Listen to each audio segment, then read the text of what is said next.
it is with the immune system. And so with autoimmunity, what drives that in the first place is an imbalance of the immune system. So we're going to get into the underlying immunology a little bit. So you have two different sides of your immune system. The first side we're going to talk about is your TH1 cells. Those are your T helper 1 cells.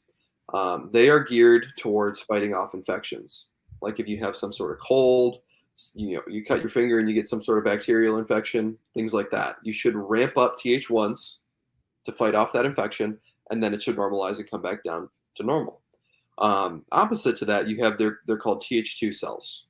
TH2 cells are pro-inflammatory and deal with your environment, whether that be external or internal.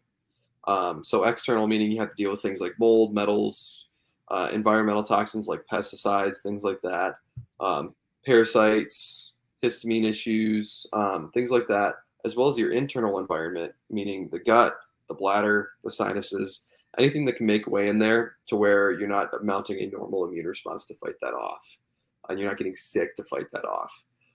These work opposite each other. So when TH1s go up, TH2s come down. But when TH2s go up, TH1s go down.